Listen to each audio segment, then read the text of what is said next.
Hello to everyone, एक बार फिर से आप सबका स्वागत है आपके अपने channel nursing to next level में। तो आज थोड़ा सा सेटअप कुछ चेंज लग रहा होगा आप लोगों को, तो थोड़ा बहुत कर दिया है, एकदम माइनर सा।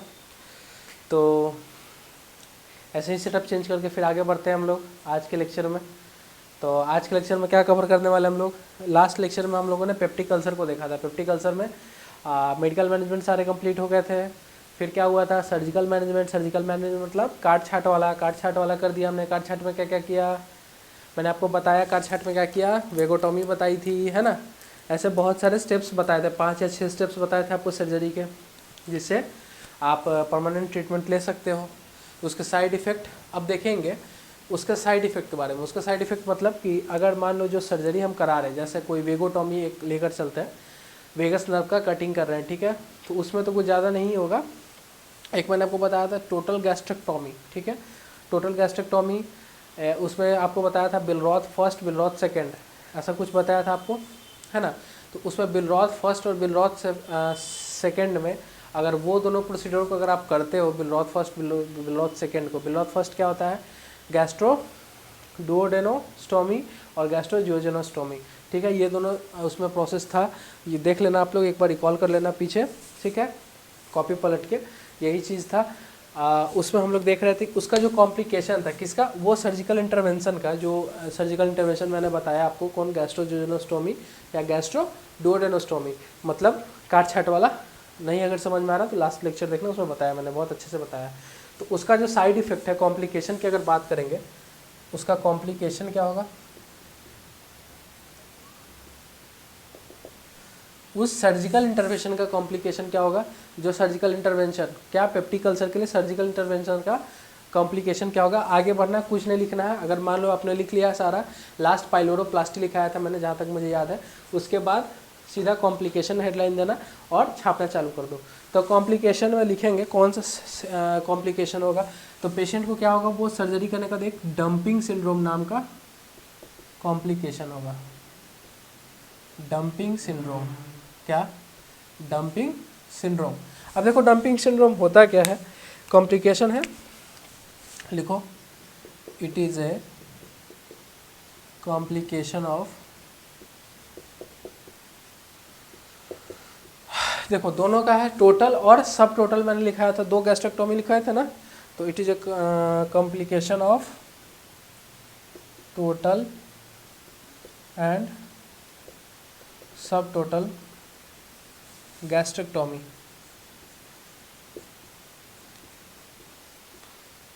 ठंडी पड़ गई है, बच के रहना सभी लोग, बाहर एकदम मस्त पहन ओढ़ कर जाना। और सबको हैप्पी न्यू ईयर एक बार ऑन कैमरा, क्योंकि कैमरे पे अभी तक हैप्पी न्यू ईयर मैंने नहीं बोला, टेक्स्ट कर दिया था मैंने सुबह में। टेक्स्ट मीन्स कि वो कम्युनिटी में पोस्ट कर दिया था, लेकिन बोला नहीं था मैंने। तो ठीक है, अभी मैं बोल रहा हूँ सारे को, सारे बच्चों को हैप्पी न्यू ईयर। एक बार फिर से क्या, हैप्पी न्यू ईयर, नए साल की हार्दिक शुभकामनाएं। इस साल बहुत अच्छे से आप लोग पढ़ो, बहुत अच्छे से एंजॉय करो, बहुत अच्छे से खेलो कूदो, सब चीज़ हो। और जो भी आपके मन में, जो भी आपके अचीवमेंट्स है, लगे हैं कि हाँ मुझे ये करना है, वो सारे आपके कंप्लीट हो जाए इस ईयर। जो भी आपके अचीवमेंट्स आप सोच कर रखो कि हाँ इस ईयर मेरे को चाहिए ये कंप्लीट करना है। वो किसी का फ़ोन हो सकता है, किसी का कुछ हो सकता है, कोई एनिमल देख के आया होगा, तो किसी का हो सकता है कि हाँ पापा के साथ टाइम स्पेंड करना है ना। तो वो चीज़ें हैं जिनकी भी जो है वो फुलफ़िल हो जाए ऊपर वाले की तरफ से, यही है। अब देखो क्या, देखो ये कॉम्प्लिकेशन है किसका, वो सर्जिकल इंटरवेंशन का, किसका, टोटल एंड सब टोटल गैस्ट्रेक्टोमी। उसमें मैंने बिलरॉथ फर्स्ट बिलरॉथ सेकंड बताया था आपको, जहाँ तक आपको याद है, उसी का ये क्या है, कॉम्प्लिकेशन है। वो सर्जिकल इंटरवेंशन करोगे तो उसका एक बीमारी होगी। उस सर्जिकल इंटरवेंशन कंप्लीट करने के बाद आपको आपको ये अल्सर से तो छुटकारा मिल जाएगा, पेप्टिक अल्सर से, लेकिन क्या होगा उसका साइड इफेक्ट। छुटकारा कोई चीज़ से आप मान लो उसको काट के हटा रहे हो तो उससे, अल्सर से तो उसको छुटकारा मिल गया, लेकिन एक सिंड्रोम हो जाएगा क्या, डंपिंग सिंड्रोम। अब डंपिंग सिंड्रोम देखो बेसिकली 2 टाइप्स का होता है। क्या होता है, 2 टाइप्स का होता है। क्या होता है, 2 टाइप्स। पहला टाइप्स देखेंगे अर्ली, और दूसरा होता है क्या, लेट। अगर अर्ली की बात करें, इसमें विदिन 30 to 60, देखो ये हमारा स्टमक है, ठीक है, ये नॉर्मल स्टमक है, ठीक है। अब मान लो इसमें हमने गैस्ट्रिक मतलब टोटल या सब टोटल गैस्ट्रिक्टोमी किया, करने के बाद क्या होगा, आप कुछ कुछ ऐसा फूड सब्सटेंस जैसे मिल्क ले लिया एक एग्जांपल, ठीक है। आपने मिल्क कंज्यूम किया, क्या, ये सर्जरी के बाद, कौन सा सर्जरी, गैस्ट्रेक्टोमी के बाद, टोटल या सब टोटल गैस्ट्रेक्टोमी के बाद आपने मिल्क कंज्यूम किया। उसके बाद क्या होगा, ये मिल्क यहाँ पे ठहरेगा नहीं, क्या, मिल्क यहाँ पे मिल्क हो गया, या लिख दो फैट, जो भी ऐसा सब्सटेंस जो आपके स्टमक में ठहरने वाला था ज़्यादा देर तक, जैसे फैट ज़्यादा देर तक आपके पेट में रहता है, मिल्क ज़्यादा देर तक रहता है, तो ये सब्सटेंस सारा ज़्यादा देर पेट में रहता है, तो आपके पास स्टमक का तो एक्सेस अब रहा नहीं है ना, क्योंकि गैस्ट्रेक्टोमी कर दिया हमने, तो ये मानो ये तो ख़त्म, क्या हो गया, ये खत्म। अब डायरेक्ट आपका लिंक हो गया किससे, इंटेस्टाइन से। आप जो भी खाओगे कंटेंट सीधा इंटेस्टाइन में आएगा, और वहाँ पे क्या करेगा, ये सारा जो भी आपके इंटेस्टाइन के सराउंडिंग के आसपास का जो पानी रहेगा वो सारे को एब्जॉर्ब कर लेगा। एब्जॉर्ब करने के बाद मिल्क को साथ में मिला के डिफिकेट कर देगा। तो क्या रिजल्ट होगा इसका, अगर पानी के साथ पूरा आपका फूड मटेरियल बाहर निकल रहा है तो क्या बोलते हैं उसको, क्या कंडीशन बोलते हैं उसको, क्या बोलेंगे, जल्दी बताओ, क्या बोलते हैं उसको, डायरिया। तो डायरिया का कंडीशन ला सकता है ना। ये कंडीशन से कंडीशन जोड़ो तभी समझ में आएगा क्या कहना चाह रहे हैं हम, कि अगर डंपिंग सिंड्रोम देख रहे हैं हम लोग, डंपिंग सिंड्रोम क्या है, किसी चीज़ को डंप कर देना, मतलब गाड़ देना, मतलब ग्रेविटी काम करे उस पर, समझना ऐसा ही। खाए कुछ में भी क्या, जो स्टमक में जो चीज़ ज़्यादा लेट तक डाइजेस्ट, मतलब जो लेट से डाइजेस्ट हो, याद रखना, जो लेट से डाइजेस्ट हो, जैसे कार्बोहाइड्रेट का एग्जाम्पल नहीं ले सकते हैं क्योंकि वो ईजिली डाइजेस्टेबल है, तुरंत डाइजेस्ट हो जाता है।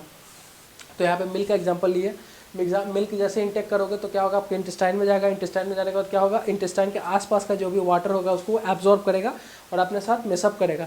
मेसअप करने के बाद क्या होगा, वो जो आपका जो यहाँ पे इंटेस्टाइन में जो पार्टिकल होगा वो एब्जॉर्ब होगा नहीं। क्या समझ में आ रहा है कि नहीं आ रहा है, बताना। अब एब्जॉर्ब नहीं हुआ तो क्या होगा, फिर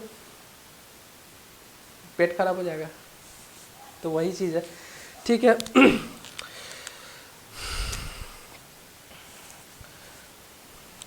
अर्ली में क्या होगा, देखो, विद इन 30 to 60 मिनट्स, और इसमें क्या हो जाएगा, लेट में आफ्टर लिख सकते हो 60 मिनट्स।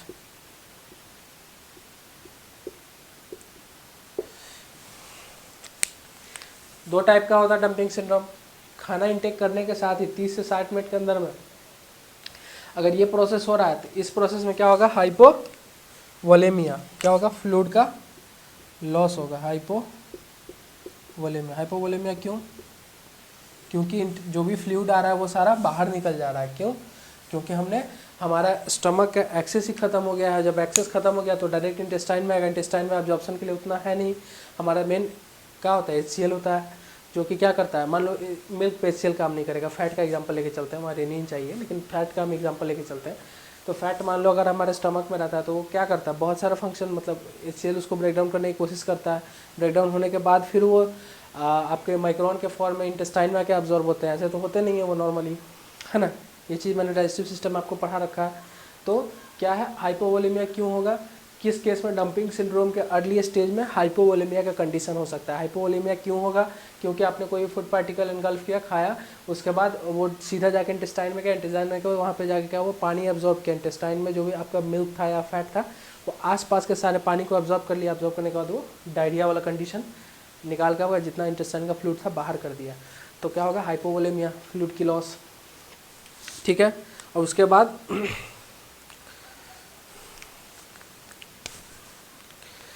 लेट आफ्टर 60 मिनट्स के बाद क्या होगा, हाइपोग्लाइसीमिया। हाइपोग्लाइसीमिया ठीक है, ग्लूकोज, ठीक है, हाइपोग्लाइसीमिया आफ्टर 60 मिनट्स। तो देखो डंपिंग सिंड्रोम का दो सिनेरियो है, एक अर्ली स्टेज, एक late stage. Late stage within 30 to 60 minutes के अंदर में, फिर उसके बाद 60 मिनट के बाद में क्या हो जाएगा, आवाज़ आ रही मेरी, hello hello hello hello hello hello hello hello, हाँ चलो ठीक है। तो इसको जिनको नोट करना है कर ले, नहीं ऐसे कुछ नोट करने वाला बात नहीं है। हालांकि डंपिंग सिंड्रोम बस इतना जान लेना कि सर्जिकल इंटरवेंशन होगा पेप्टिक अल्सर में, उसका एडवर्स, उसका साइड इफेक्ट, उसका कॉम्प्लिकेशन क्या है, डंपिंग सिंड्रोम। इतना बस नाम याद रखना। डंपिंग सिंड्रोम क्या होता है, समझ जाना कि पेट को हमने काट दिया, हटा दिया, तो आपका डायरेक्ट एसोफेगस जो है सो डायरेक्ट किससे, इंटेस्टाइन से जुड़ गया, तो इंटेस्टाइन से जुड़ा तो उसके बाद फिर तो फूड का आपका प्रॉपर डाइजेशन होगा नहीं, तो क्या होगा, डायरिया कॉज करा सकता है। तो ये डंपिंग सिंड्रोम में ये सारे सिनेरियो होते हैं, ठीक है। इसकी भी साइन एंड सिम्टम्स की कुछ कुछ बात कर लेंगे। सॉरी,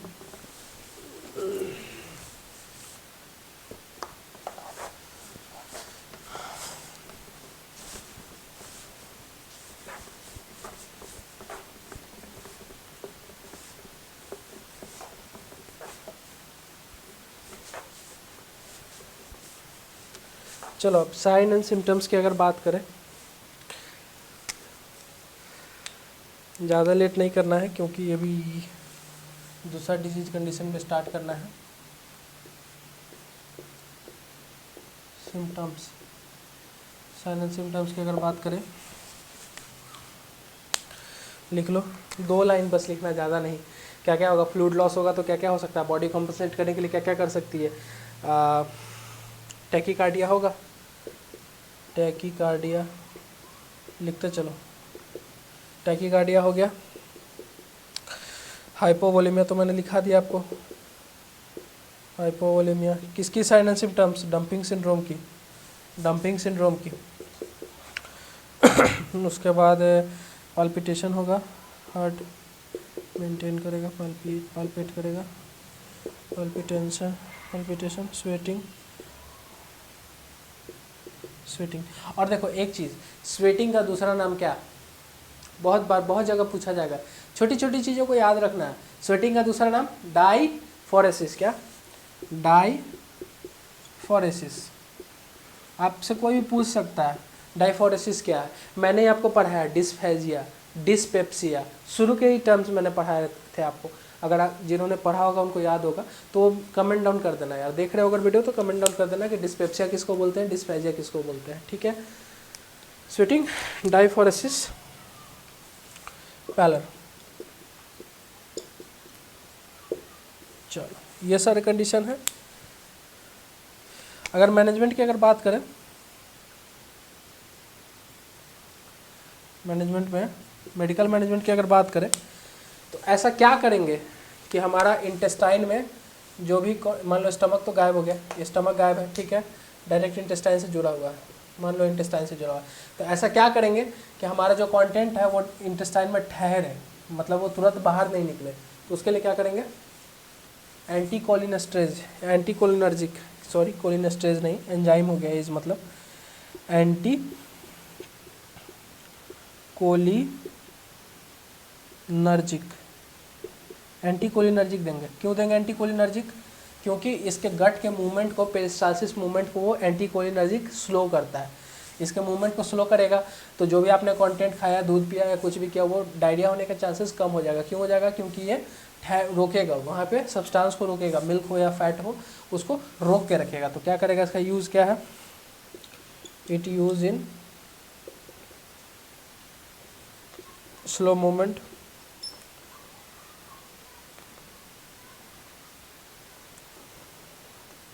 इंटेस्टाइन, ठीक है। स्लो मूवमेंट ऑफ, ये एम है, नाग बाबा नहीं है, ये एम है, ओके, मूवमेंट ऑफ इंटेस्टाइन। जल्दी से इसको लिखोगे, पेरिस्टालसिस मूवमेंट होता है या पेरिस्टाल्टिक मूवमेंट, आपको जो बोलना बोल सकते हो, not an big deal, not a big deal, not a big deal. चलो ठीक है, ये छोटा सा डंपिंग सिंड्रोम था, कुछ ज़्यादा नहीं जानना था। अब मेन हम लोग नया टॉपिक पे आते हैं, क्या आते हैं, ये तो डंपिंग सिंड्रोम था, अब मेन हम लोग आगे बढ़ते हैं, क्या, जर्ड, GERD। ये मैंने आपको एक बार शुरू में भी बताया था, डाइजेस्टिव सिस्टम में ही ये नया टॉपिक है।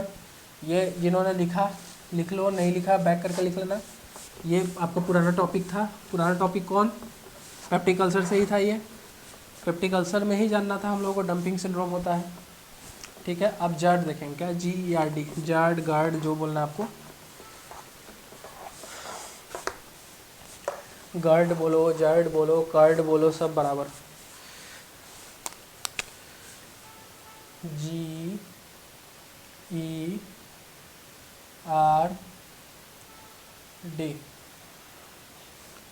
क्या हो गया ये, चलो और लिखते चलते हैं, गैस्ट्रो इसोफिजियल रिफ्लक्स डिजीज, ठीक है, गैस्ट्रो इसोफिजियल रिफ्लक्स डिजीज। अब देखो इसका जरा मतलब समझ लो। गैस्ट्रो मतलब क्या, स्टमक, इसोफेगस, इसोफिजियल मतलब क्या, इसोफेगस, रिफ्लक्स मतलब क्या, बैक फ्लो, डिजीज मतलब क्या, डिजीज ही। तो इसका कहने का मतलब ये हमारा स्टमक है, ठीक है। अब वो वाला कहानी खत्म हो गया कार्ड चार्ट वाला। अब देखो अब नया फिर से आया, क्या है, जर्ड का। अब देखो इसमें जो भी आपका गैस कंटेंट है, गैस्ट्रिक कंटेंट है, कोई भी कारण हो कोई भी कारण हो, ड्यू टू ओवरलोड, इटियोलॉजी कोई भी हो सकता है। आप बहुत ज़्यादा खाना खा लिए, यहाँ तक पूरा आपका स्टमक फुल हो गया, तो भी ये ठीक से पैक नहीं होगा। कभी आप एग्जांपल लेना, आलू की बोरी या चीनी, सबसे बेस्ट एग्जांपल चीनी है, चूड़ा। चूड़ा अगर कोई जानते होगे, दुकानदार से खरीद कर लाते हो तो उसको अगर 1 केजी की अगर प्लास्टिक है, उसमें अगर आपने 1.5 केजी डाल दी और उसको आप पैक करने की अगर कोशिश करोगे तो वो पूरी पैक नहीं होगी, थोड़ी सी खुली रह जाती है। तो वही चीज़ है, इसमें जितनी क्वांटिटी रखने की क्षमता है, कैपेसिटी है, अगर उससे ज़्यादा ये रखता है तो ये क्या होता है, इसके यहाँ पे एक मैंने बताया था आपको क्या होता है, यहाँ पे लोअर इसोफिजियल स्फिंक्टर, एलईएस, याद रखना है। यहाँ पे क्या होता है, एलईएस क्या होता है, लोअर इसोफिजियल, जिसका दूसरा नाम क्या है, कार्डियक स्फिंक्टर। क्या है, कार्डियक, कार्डियक, क्योंकि कार्डियक रीजन में ये लाई कर रहा है स्टमक के, कार्डियक स्फिंक्टर, ठीक है। ये क्या करता है, इसका ओपनिंग क्लोजिंग क्या होता है, मतलब काम नहीं करता है सही से। तो जब ये काम नहीं करेगा तो इसका जो भी सब्सटेंस है, यहाँ पे मान लो पाइलोरिक है, ठीक है, ये पाइलोरिक को छोड़ दो, पाइलोरिक का हम वही बात कर रहे हैं, पाइलोरिक इंटेस्टाइन में तुरंत ट्रांसफ़र नहीं होता है खाना खाने के बाद, टाइम लगता है, it will take some time. तो क्या होता है कि जो आपने अगर पूरा फुल कर लिया, एक पहला इटियोलॉजी लेकर चलते हैं, पूरा फुल कर लिया तो क्या होगा, ये बाहर बार बार जाएगा। और आपका स्टमक क्या है, पूरा एसिडिक है, स्टमक क्या आपका पूरा एसिडिक है, स्टमक का पीएच एसिडिक रहता है, तभी तो आपको फूड डाइजेस्ट होता है। अब यहाँ पे म्यूकोसा प्रेजेंट है, अब बाहर में तो एनकेएसएस है, क्या है, एनकेएसएस, नॉन केराटिनाइज्ड, है ना। बाहर में क्या है, इसका जो बाहर मतलब क्या है, जो इसोफेगस का जो अंदर का लाइनिंग है वो का एनकेएसएस से है। अब देखो बार बार क्या होगा कि यहाँ से जो कंटेंट बार बार क्या होगा, बाहर जाने की कोशिश करेगा, वोमिट, रिगर्जिटेशन जिसको बोल सकते हैं, या बैक फ्लो रिफ्लक्स बोल सकते हैं। तो ये बाहर जाने की कोशिश अगर बार बार करेगा तो होगा क्या, यहाँ पे ये एसिड क्या करेगा, यहाँ पे जाके इसके लेयर को डैमेज करेगा, इसके इसोफेगस के लेयर को, लोअर इसोफेगस के लेयर को बार बार क्या करेगा, डैमेज करेगा। समझ में आ रहा है कि नहीं आ रहा, लोअर इसोफेगस के लेयर को क्या करेगा, डैमेज करेगा। अब लोअर इसोफेगस के लेयर को जब डैमेज कर रहा है तो होगा क्या, ये डिजीज होगा, गैस्ट्रोएसोफेजियल रिफ्लक्स। क्या हो रहा है, इसोफेगस में डिसऑर्डर, डिजीज डिसऑर्डर में, सॉरी इसोफेगस में क्या हो रहा है, आपको इसके सिम्टम्स आ रहे हैं। मान लो आप गैस्ट्रिक कंटेंट अब बार बार बाहर ले जा रहे हो, एसिड क्या कर रहा है उसको, इससे इरिटेट कर करके बार बार क्या कर रहा है उसको बीमारी ला रहा है, ठीक है। तो इसको लिखेंगे, जिनको नहीं समझ में फिर से समझाएंगे। It is disorder of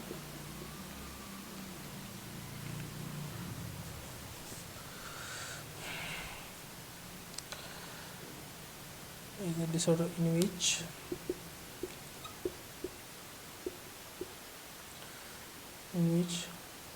due to incompetency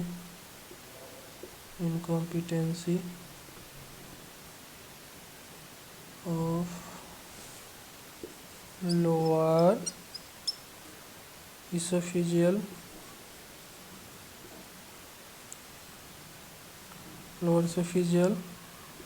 sphincter,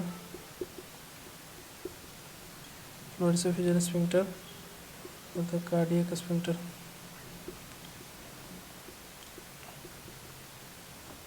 sphincter, stomach content,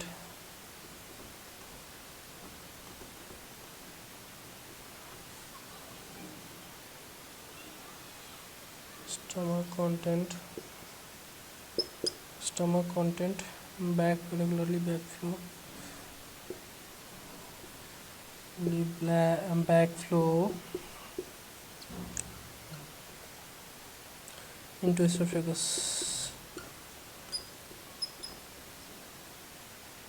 esophagus known as what? GERD.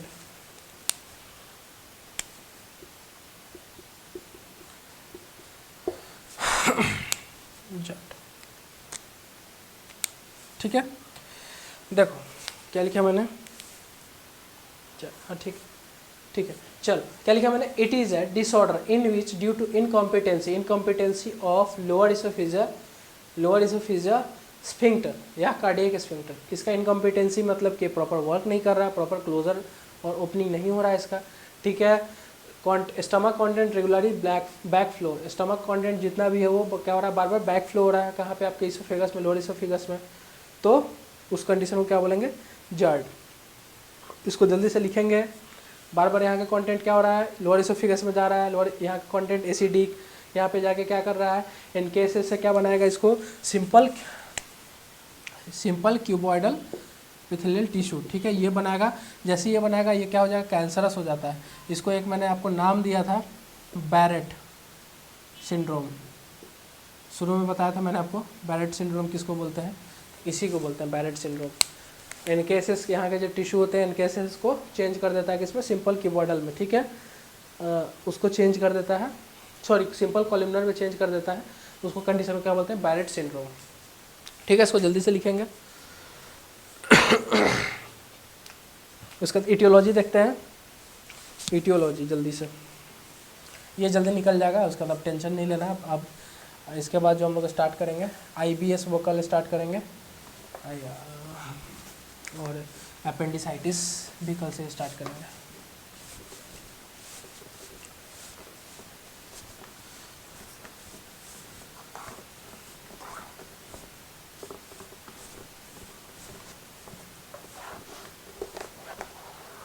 चलिए अभी इटियोलॉजी देखते हैं, यानी पॉजिटिव।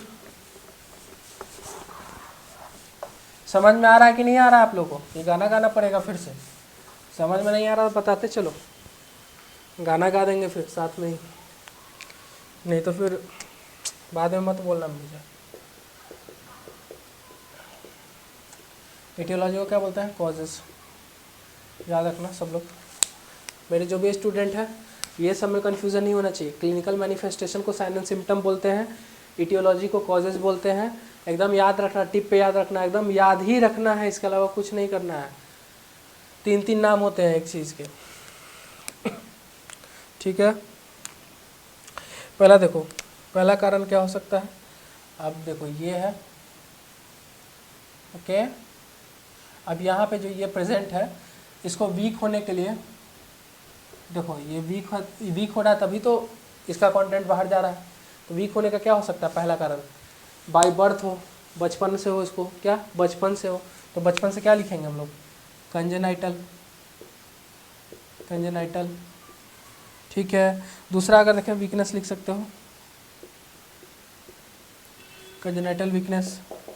दूसरा देखो, दूसरा कोई आप रीजन ले सकते हो, जैसे मैंने आपको अभी इससे पहले वाले स्लाइड में बताया कि कोई पेशेंट अगर मान लो बहुत ज़्यादा ओवर ईट कर रहा है, ओवर हीट नहीं, ओवर ईट, तो ओवर ईटिंग भी हो सकता है,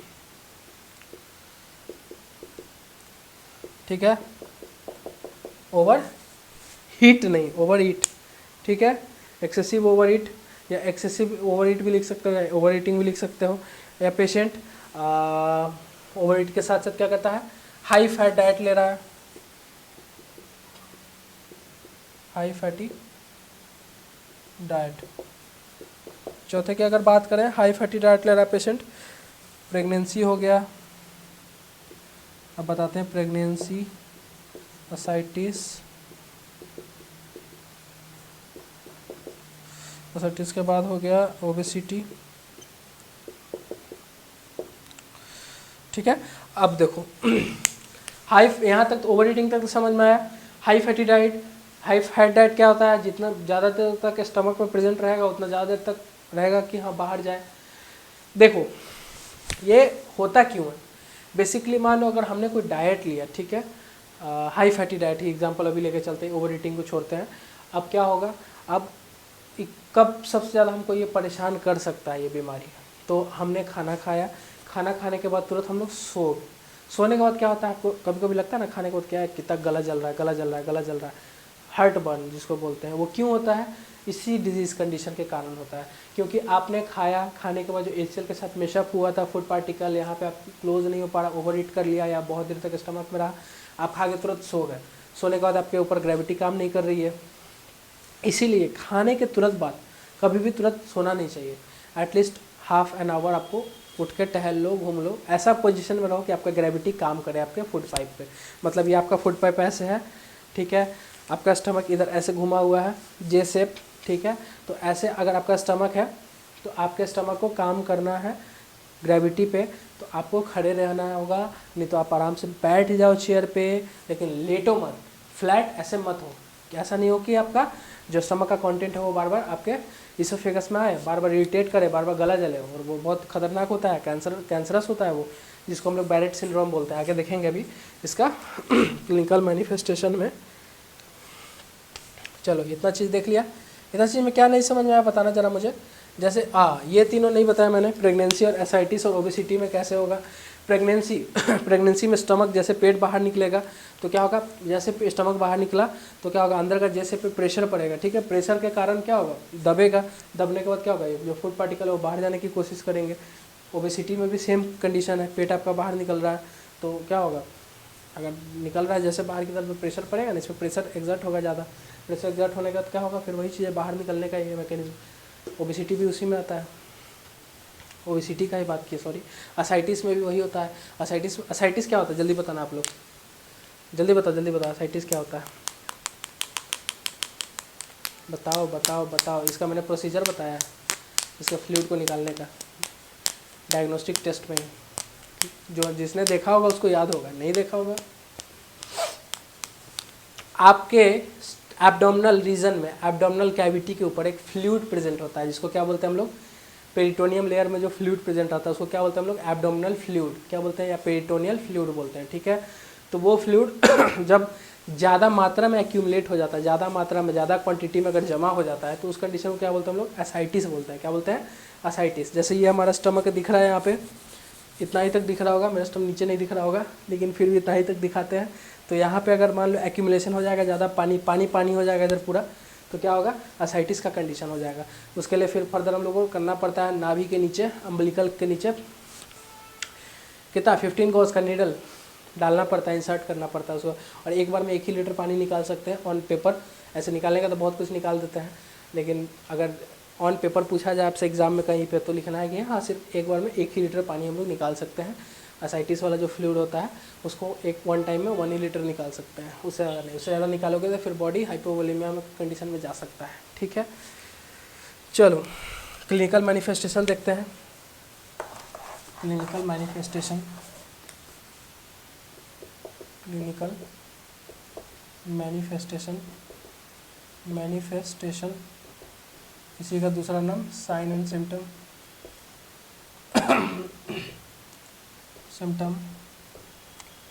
साइन एंड सिम्टम, ठीक है। अब इसको देखेंगे। सबसे पहले साइन एंड सिम्टम्स में क्या क्या हो सकता है। पहला पायरोसिस हो सकता है, दूसरा डिस्फेजिया,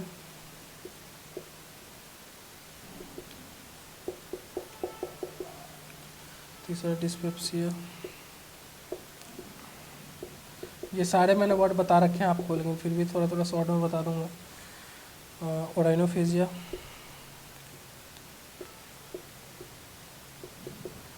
फेजिया, एनीमा नहीं, anaemia,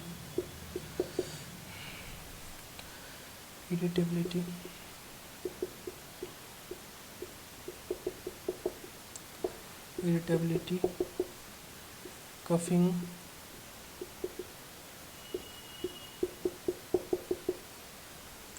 steroid,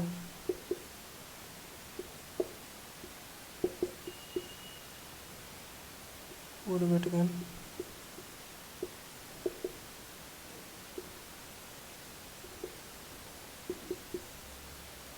weight loss,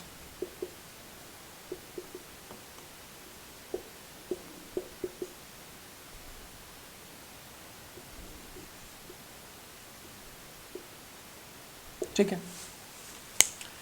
clinical manifestation, sign and symptoms इतने सारे हैं। देखो पायरोसिस है, पायरोसिस कहने का मतलब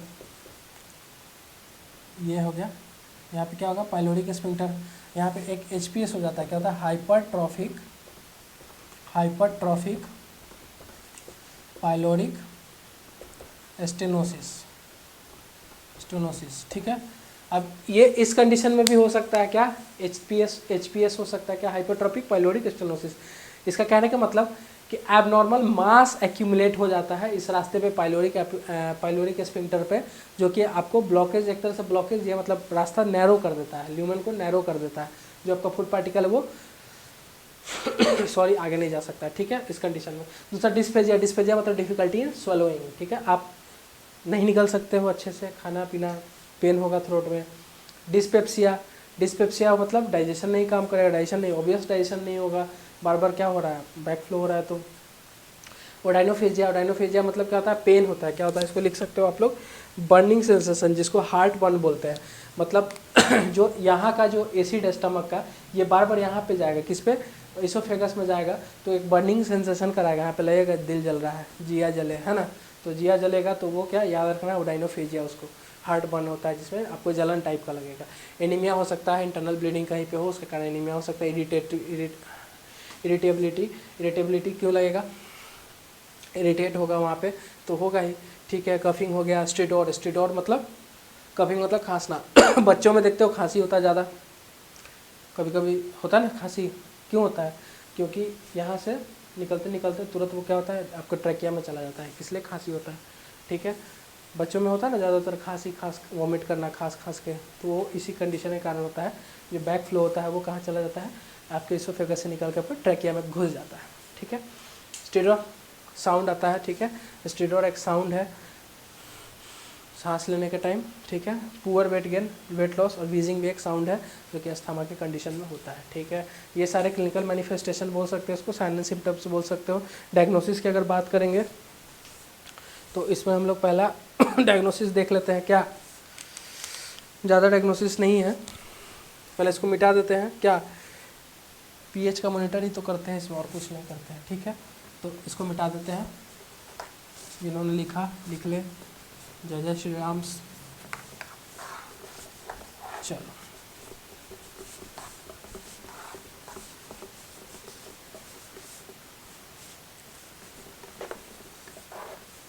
क्या लिख रहा है देखो, हम डायग्नोसिस की अगर बात करें, डायग्नोसिस में क्या क्या कर सकते हैं। देखो सबसे पहला 24 आवर पीएच कराएंगे, क्या 24 hour pH test. 24 hour pH test कैसे होगा, अब आप लोग पूछो मेरे से, और किसका होगा, ब्रैकेट में लिख लेना, इसोफेजिया। देखो कैसे होगा, ये हमारा इसोफेगस, ठीक है। अब देखो 24 आवर पीएच टेस्ट करने का एक ही तरीका है, क्या तरीका है कि यहाँ पे हमारा क्या होता है, स्फिंक्टर होता है, क्या होता है, स्फिंक्टर, शॉर्ट में लिख देते हैं कार्डियक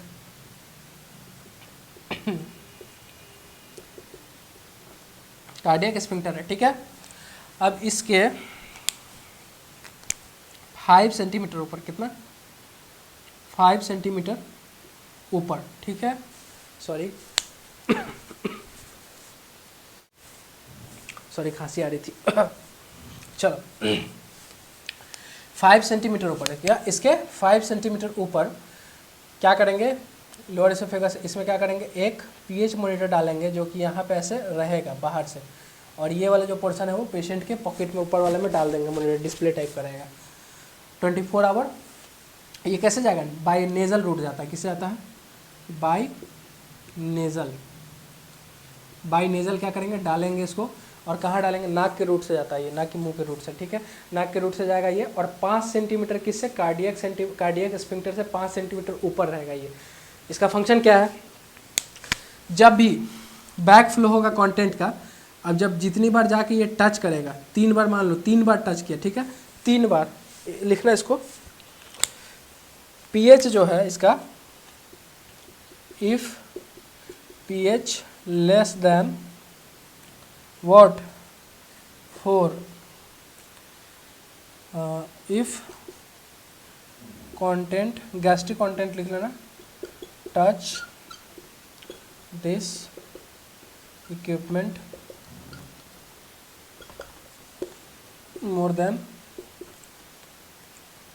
3 times, 3 बार से ज़्यादा यहाँ पे जो मशीन लगा है वो टच करेगा उसमें, क्या 3 बार से ज़्यादा टच करेगा, बैक फ्लो हुआ, टच किया, एक बार डिटेक्ट हो गया कि एसिड इतना है, ठीक है, उसका एसिडिक नेचर मान लो 4 से नीचे 3 है, फिर दूसरा बार एसिडिक नेचर 2 है, फिर तीसरा बार एसिडिक नेचर फिर 2 है, तो ऐसे 3 बार से अगर ज़्यादा होता है तो उसको हम लोग क्या कंसिडर करेंगे, जर्ड। कन्फर्म हो गया ये डायग्नोसिस कि उसको पेशेंट को ये इसका सिम्टम्स आ रहा है, किसका, जर्ड का या गर्ड का, ठीक है। पहला ये हो गया 24 आवर pH टेस्ट, इसोफिजियल में, इसोफेजस में रहता है, ठीक है।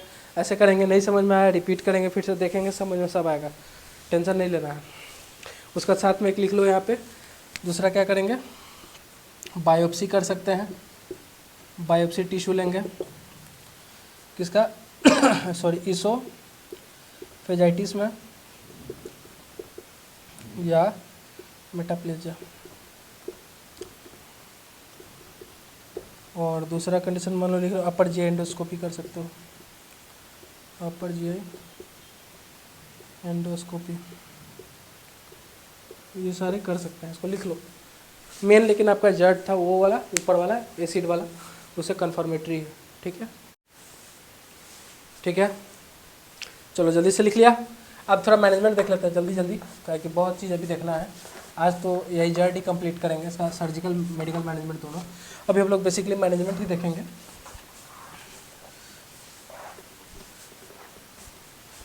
देखो, इससे पिछले वाले स्लाइड में जब हम लोग डंपिंग सिंड्रोम देख रहे थे तो उस टाइम हम लोग क्या दिए थे पेशेंट को, कौन सा मैनेजमेंट कराए थे, एंटी कोलिनर्जिक दिए थे। क्या दिए थे, एंटी कोलिनर्जिक। एंटी कोलिनर्जिक में क्या होता है,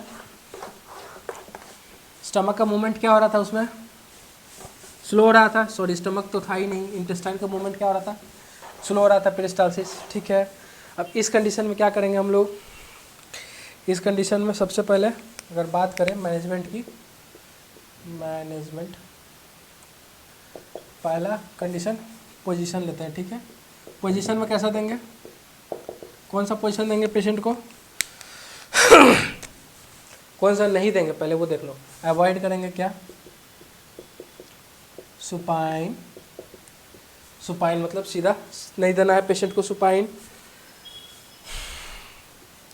कौन सा देना है, रिवर्स ट्रेलेंडरबर्ग, ट्रेलेंडरबर्ग, ठीक है, ट्रेलेंडरबर्ग, ठीक है।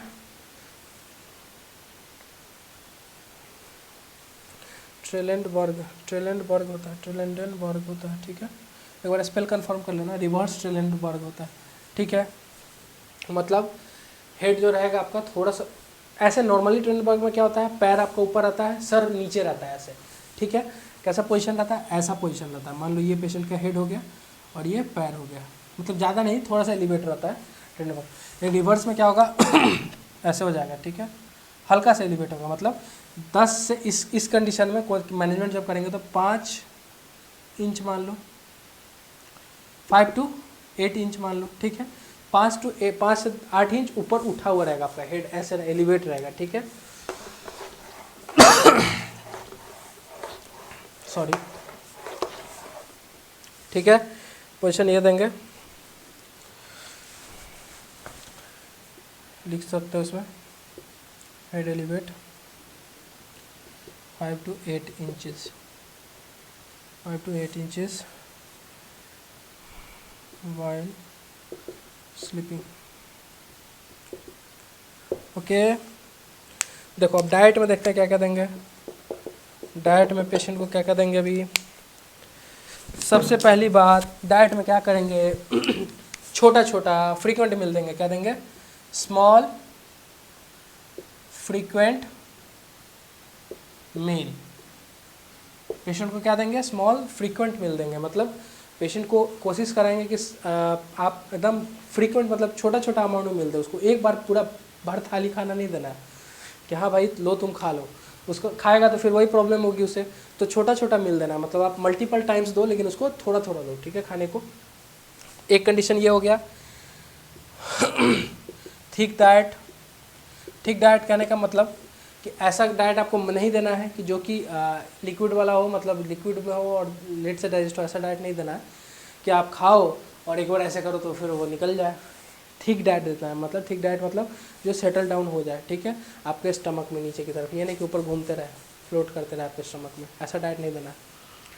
देखते हो बच्चे में बर्पिंग करवाते हैं दूध पिलाने के बाद, क्या होता है स्टमक में एयर रहता है तो एयर को रिमूव कराते हैं ताकि वो जो मिल्क हम लोग पिलाया बच्चे को वो सेटल डाउन हो जाए स्टमक में, ठीक है।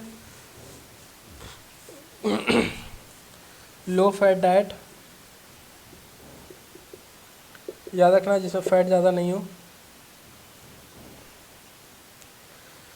Carbohydrate can increase, carbohydrate diet जो है सो इंक्रीज करना होगा, सब लिखते चलो, ये सब पॉइंट है। कार्बोहाइड्रेट क्या करेंगे, ज़्यादा देंगे। अवॉइड क्या क्या कर सकते हैं, कैफीन, चॉकलेट, टोबैको, ये सारा, स्मोकिंग, अल्कोहल, तंबाकू, बीड़ी, खैनी, शराब, सब जानलेवा है, आज ही छोड़ो। तो ये सारा चीज़ नहीं देना डाइट में अवॉइड, ठीक है। जर्ट का है हम लोग देख लिए, सबसे पहला काम क्या रहेगा, पोजीशन, उसके बाद क्या रहेगा डाइट में स्मॉल फ्रीक्वेंट मील, थिक डाइट देंगे और लो फैट डाइट रहेंगे और कार्बोहाइड्रेट ज़्यादा रहेगा। कार्बोहाइड्रेट क्यों, कार्बोहाइड्रेट आपका माउथ से डाइजेशन में स्टार्ट हो जाता है, आपके स्टमक में कंप्लीट हो जाता है, ठीक है। चलेंगे आगे, फिर देखेंगे हम लोग।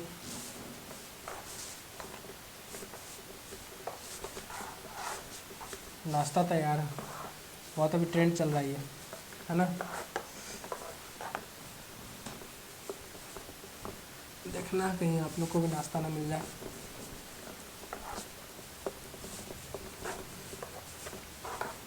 सब चीज़ का एक ट्रेंड होता है। देखो लास्ट ईयर का ट्रेंड, लास्ट ईयर क्या क्या चला था, बलदेव संभल के संभल चलाओ, बलदेव बलदेव, याद आया कुछ, गिर जाता है बलदेव, है ना, वो सारे एक ट्रेंड थे। इस ईयर अभी ट्रक ड्राइवर यूनियन का चल रहा है अभी ट्रेंड, इस साल स्टार्ट ही हुआ है स्ट्राइक, स्ट्राइक के साथ ही स्टार्ट हुआ है ये ईयर हम लोग का, तो देखो क्या होता है।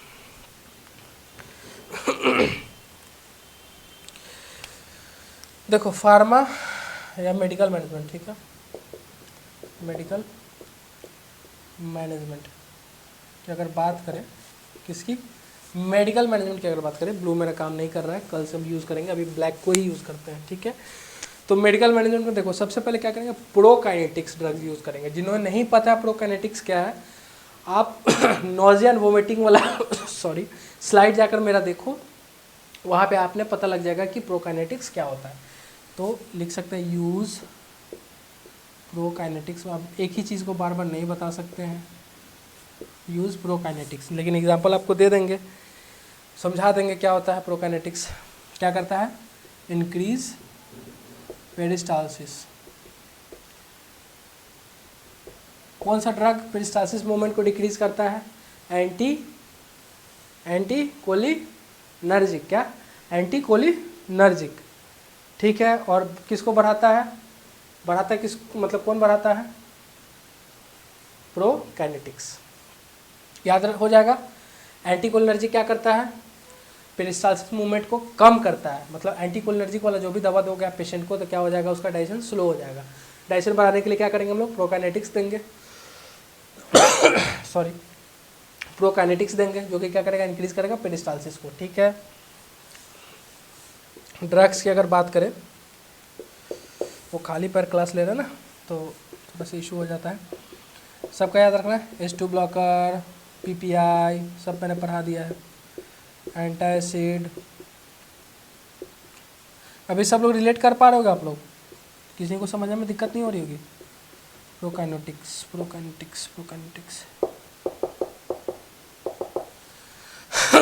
एक एक एग्जाम्पल सबका देखते जाओ। H2 ब्लॉकर में क्या, रेनिटिडीन, याद रखना रेनिटिडीन। पीपीआई में क्या, पेंटोप्राजोल, ओमेप्राजोल, एस्माप्राजोल, है ना। एंटासिड में क्या, जितने भी आपके एल्युमिनियम हाइड्रोक्साइड, सोडियम हाइड्रोक्साइड ऐसा करके था ना, सारे पीने वाले जितने भी एंटासिड मतलब अल्कलाइन नेचर के थे वो सारे हो गए। प्रोकाइनेटिक्स में डोमपेरिडोम वाले, जो कि वोमिट में आपको पढ़ाया था वोमिटिंग में, जैसे डोमपेरिडोम मैंने एक कंपोजिशन बताया था आपको कि डोमपेरिडोम यूज़ होता है नोजिया से प्रिवेंट करने के लिए, तो प्रोकाइनेटिक्स में ही थे। ये क्या करता है, सॉरी, एसिड को डिक्रीज़ करता है, ये भी एसिड को क्या करेगा, डिक्रीज़ करेगा। ये सब डिक्रीज़ करने का काम करता है, मतलब रोकता है इस सेल के फॉर्मेशन को। एंटासिड क्या करता है, ये मैनेज करता है, क्या करता है, मैनेज लिख सकते हो या न्यूट्रलाइज कर सकते हो इसको, न्यूट्रलाइज। और प्रोकाइनेटिक्स क्या करते हैं,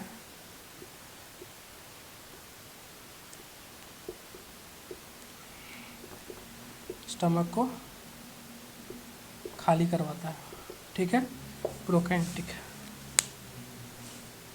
इसका अगर एग्जांपल लिखना है तो सबका लिख लो। इसका एग्जांपल हो गया डोमपेरिडोम, याद रखना डोमपेरिडोम। एंटासिड का हो गया aluminium hydroxide, aluminium hydroxide, pantoprazole,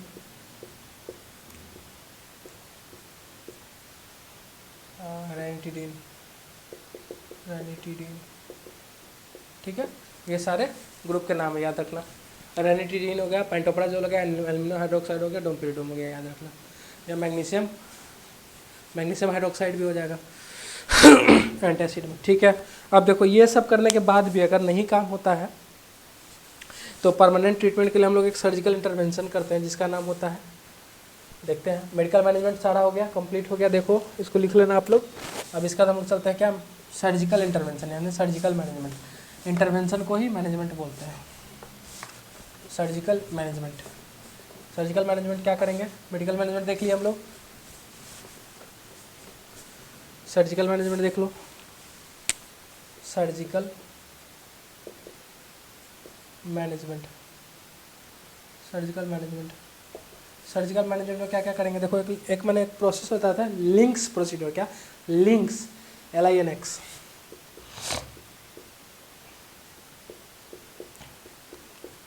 procedure.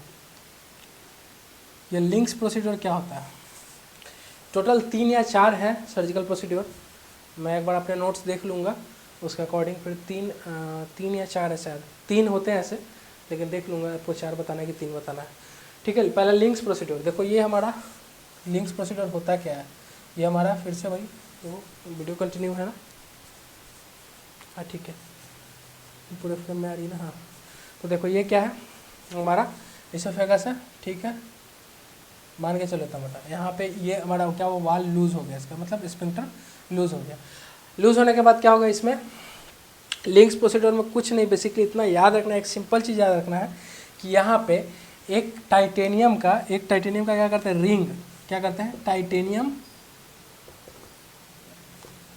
Ring गोल रहता है वो भी, इसमें फिट करते हैं, क्या करते हैं, इसमें फिट करते हैं, टाइटेनियम रिंग इसमें डालते हैं इसमें, ठीक है। वही प्रोसीड्योर को क्या बोलते हैं, लिंक्स प्रोसीड्योर।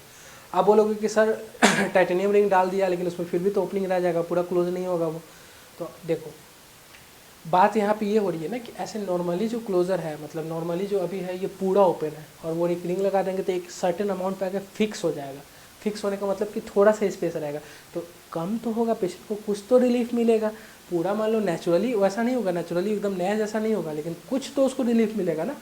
कुछ रिलीफ कहने का मतलब कि अगर थोड़ा सा ओपनिंग है तो थोड़ा सा कंटेंट बाहर जाएगा, ऐसे तो पूरा कंटेंट बाहर चला जा रहा है। समझ में आ रहा है ना क्या बोलना चाह रहे हैं, तो वही चीज़ है। तो एक टाइटेनियम रिंग फिट करेंगे इस पर, तो लिखेंगे ए टाइटेनियम रिंग या band is used for the tightening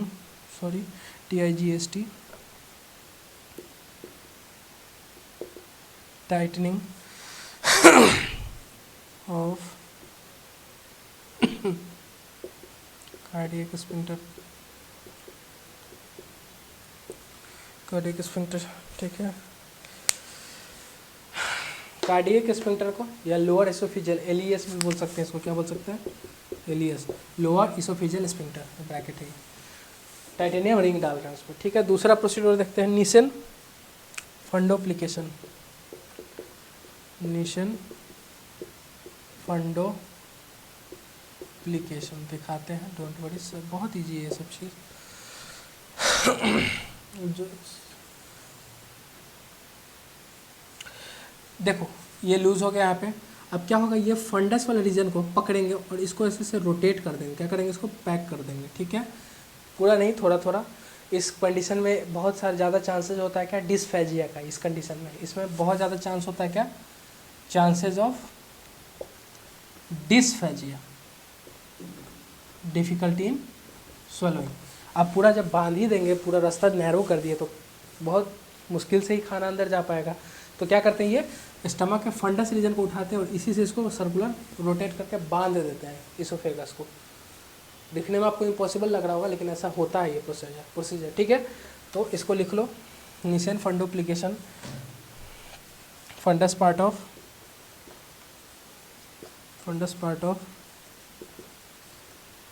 stomach wrap around the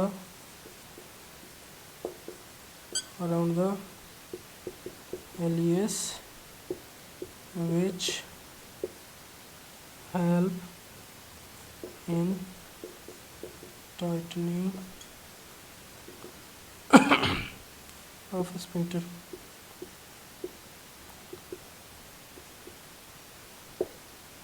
ठीक है, क्या कर रहे हैं, इसमें फंडस पार्ट को उठा रहे हैं और इसको रोटेट करके बांध दे रहे हैं, किसको, इसोफेगस को, ठीक है। तो ये दोनों आप जल्दी से आप लोग दो प्रोसीजर लिख लो, फिर हम लोग आगे बढ़ते हैं जल्दी से। चलो उसके बाद तीसरा देखेंगे, स्ट्रेटा। चलो हो गया, मिटा दिया। तीसरा देखते हैं हम लोग, स्ट्रेटा। चार बताएंगे, एक स्ट्रेटा होता है, लेकिन जो 4 वाला है थोड़ा सा वो कंसेप्चुअल है, समझना पड़ेगा उसको, फिर बैरेट को रिलेट करके चलना होगा 4th वाला को, बैरेट सिंड्रोम। इसी के साथ आज ख़त्म हो जाएगा आपका। क्या क्या पढ़ रहे हैं, जल्दी बताओ। चलो पहले देखो, चलो क्या देखते हैं, तीसरा स्ट्रेटा। स्ट्रेटा बोल सकते हैं, स्ट्रेटा या स्ट्रेटा, ठीक है। स्ट्रेटा प्रोसीजर स्ट्रेटा प्रोसीजर क्या होता है, देखो सबसे पहले इसमें होता क्या है कि रेडियो फ्रीक्वेंसी यूज़ होता है, क्या होता है, radio frequency wave is used for tightening of LES या कार्डियक स्फिंक्टर। देखो यह हमारा स्टमक, ठीक है, इसको क्लोज करने के लिए, इसको बांधने के लिए क्या यूज़ करते हैं हम लोग, रेडियो फ्रीक्वेंसी। तो यहाँ पे क्या करेंगे, रेडियो फ्रीक्वेंसी का यूज़ हो रहा है, क्या अल्टीमेटली काम वही है, सबको टाइट ही करना है, ठीक है। तो यहाँ पे यूज़ कर रहे हैं इसको, रेडियो फ्रीक्वेंसी को, और उसको क्या कर रहे हैं, पैक कर रहे हैं, टाइट कर रहे हैं। तो ठीक है, ये स्ट्रेटा प्रोसीजर में क्या होता है, रेडियो फ्रीक्वेंसी को यूज़ करते हैं, वेव को उसको यूज़ करते हैं, उसको पैक करने का मतलब उसको क्या बोलते हैं, उसको नैरो करने के लिए। Last but not the least, क्या, इसोफैगेक्टोमी,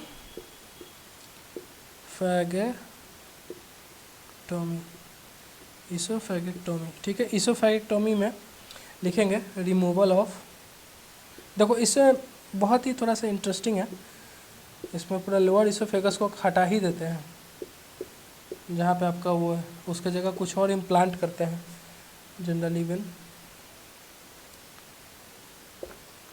व्हेन बैरेट esophagus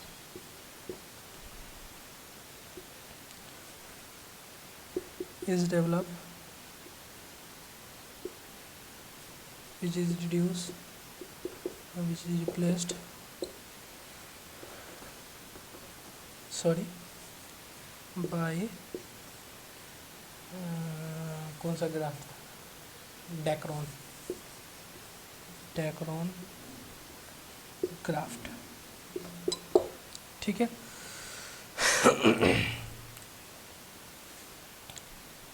इसका अगर कॉम्प्लिकेशन देखेंगे ये प्रोसीजर का क्या हो सकता है, oesophagitis,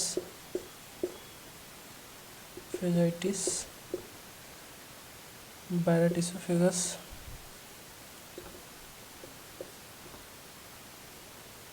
oesophagus, precancerous stage बोलते हैं इसको, precancerous condition, precancerous condition. देखो ऊपर वाला समझ में आया। अब इसोफेजेक्टोमी क्या होता है, लोअर इसोफेगस, देखो हमारा जैसे ये हमारा समझने के लिए है, हमारा स्टमक हो गया, ठीक है। ये हमारा पार्ट क्या होगा, लोअर इसोफेगस, क्या होगा, लोअर इसोफेगस। अब एक कंडीशन में इसको काट देंगे, ठीक है, काट के इसको हटा देंगे लोअर इसोफेगस को। जब कब हटाएंगे, जब आपका, मैंने आपको एक कंडीशन बताया था कि ये जो हमारा लेयर है क्या, NKSS से बना हुआ है, क्या NKSS, नॉन केराटिनाइज्ड से बना हुआ है। अब बार बार यहाँ से गैस्ट्रिक एसियल जाके उसको टच करेगा, कौन सा, लोअर इसोफेगस में, उसको किस चीज़ में कन्वर्ट करेगा, सिंपल कॉलुमनार या सिंपल क्यूबॉइडल, सिंपल कॉलुमनार में, सॉरी क्यूबॉइडल नहीं, यहाँ का टिश्यू चेंज हो जाएगा। अब जब यहाँ पे टिश्यू चेंज हुआ, जैसे टिश्यू चेंज हुआ तो वो किस में आ जाएगा, वो बैरेट सिंड्रोम में आ जाएगा। क्या बोलेंगे उसको, बैरेट इसोफेगस बोलेंगे, क्या बोलेंगे, बैरेट इसोफेगस, बैरेट इसोफेगस। अब जैसे बैरेट इसोफेगस हो गया, नहीं समझ में आ रहा कोई बात नहीं, मेसअप नहीं हुआ है, ये अलग चीज़ है, बैरेट इसोफेगस, ठीक है, बैरेट इसोफेगस हो गया। अब जैसे बैरेट इसोफेगस हो गया तो उसको काट के हटाना पड़ेगा, कैंसरस स्टेज हो गया। अब काट के उसको हटाएंगे, उसका जगह क्या रिप्लेस करेंगे हम लोग, क्या रिप्लेस करेंगे, एक बना बनाया, ठीक है, एक आपका ट्यूब लाइक स्ट्रक्चर रहेगा, ऐसे मान के चलो, ऐसे स्ट्रक्चर रहेगा, ठीक है, ऐसा स्ट्रक्चर रहेगा बना बनाया ऑलरेडी, जिसको हम लोग बोलते हैं डेक्रोन ग्राफ्ट। इसको आप लोग गूगल पे सर्च कर लेना क्या बोलते हैं, डेक्रोन ग्राफ्ट। उसको हम लोग इंसर्ट करेंगे वहाँ पे, काट के हटाने के बाद, ठीक है, उसको जोड़ देंगे फिर। तो ये सारा आपका जेड का कंप्लीट हो गया, सर्जिकल इंटरवेंशन। उसके बाद हम लोग कल देखेंगे अब इंटेस्टाइनल ऑब्स्ट्रक्शन। इंटेस्टाइनल ऑब्स्ट्रक्शन के बाद फिर हम लोग चलेंगे कहाँ पे, आपका अपेंडिसाइटिस से स्टार्ट करेंगे। उसके बाद फिर ख़त्म हो गया आपको, मतलब ख़त्म नहीं हुआ उसके बाद फिर बहुत सारा भी बचा हुआ है, देखेंगे। उसका धीरे धीरे सबको आगे बढ़ते चलेंगे। तो ठीक है, आज का लेक्चर कैसा लगा बताइएगा आप लोग कमेंट करके। अच्छा लगा तो कमेंट करके जाइएगा, नहीं अच्छा लगा तो भी कमेंट करके ही जाइएगा, बता के जाइएगा कैसा लगा, ठीक है, ताकि कोई गलती हो तो आगे हम सुधार कर सकें उस पर, ठीक है। तो यूँ हंसते रहिए, मुस्कुराते रहिए और देखते रहिए मेरा channel nursing to next level. Bye bye सबको।